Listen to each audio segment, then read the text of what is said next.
Við ætlum að heimsækja Matís. Það er mjög margt sem að gerist innan hús og það er fjöldinn allan á starfsmönnum með mjög mismunandi bakgrunn og það má kannski með einföldum hætti skipta starfsemi Matís upp í rannsóknir og svo þjónustu. Til dæmis að taka sýni frá heilbrigðiseftirlits starfsmönnum sem að koma með það hingað og við rannsökum síðan hvort það sé einhver efni sem dæmi sem ekki að vera í vörunum sem dæmi. Matís er að öllu leyti í eigu ríkisins, það er að segja við eigum þetta. Og það er rosalega, það er mikil tækifæri í því, þannig að öll okkar hugsjón, það sem að við hugsum fyrst og fremst er að skapa fyrir þjóðina, fyrir íslenska þjóð og skila í raun og veru þekkingunni sem að við öflum okkur í samstarfi bæði við íslenska og erlenda aðila, skilin aftur til Íslendinga. Matís er öflugt þekkingarfyrirtæki sem sinnir fjölbreyttum störfum. Sem dæmi eitt af fjöldamörgum hlutverkum hefur Matís mikilvægu hlutverki að gegna varðandi gæði og öryggi matvæla.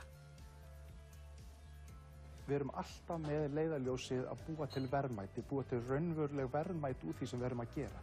Þannig að kannski á heildina sé það skemmtilegasta sem að Matís er að gera er að við erum að búa til einhvern afrakstur sem er einhvers virði með samstarfsaðilum.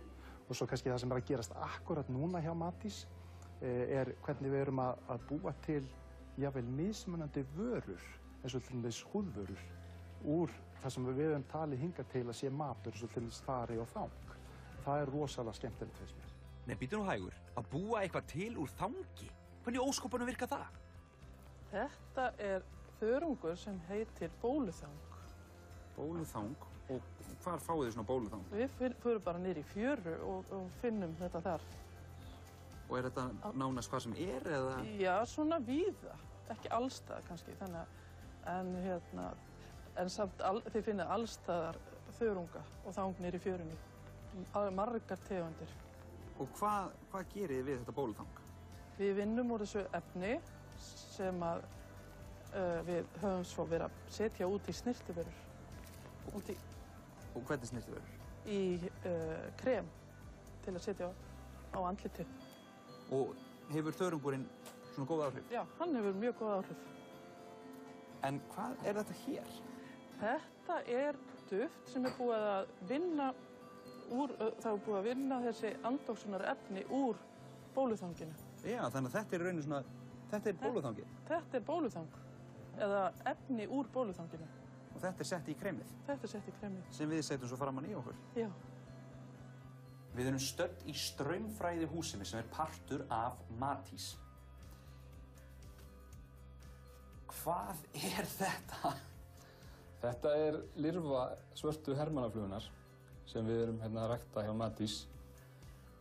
Og þetta verður nýtt sem fóðurhráefni fyrir eldisfisk. Já, þessar lirfur þær éta svo mikið, þær verða svo feitar og verða svo næringaríkar. Það eru með hátt próteininnihald og hátt fituinnihald líka og þess vegna er það svona álitlegu kostur sem fóðurhráefni og þess vegna erum við að rannsaka þær. Þú vinnur við það að sjá þessar lirfur? Já, ég er að passa að fá nú að borða og passa að þær haldi sig hérna í kössunum og halda ferlinu gangandi og láta þær búbast, breytast í flugur og verpa eggjum. Og eru þær eitthvað í því að reyna að sleppa út eða? Já, það reyna það. Þegar það verður mjög blautt þá loða það svolítið við kantana og reyna að skríða í burtu. Hvað myndi gerast ef þær myndu sleppa út í náttúruna? Þær myndu drepast fljótlega. Þær lifa ekki, þær drepast öllum líkindum undir 10 gráðu hita. Finnst þér pöddur ekkert ógeðslegar? Jú, fyrst sko, en þetta venst bara mjög vel. En ég er ekki alveg búinn að venjast þá. Þannig að nú ætla ég að prófa að fara hérna ofan í.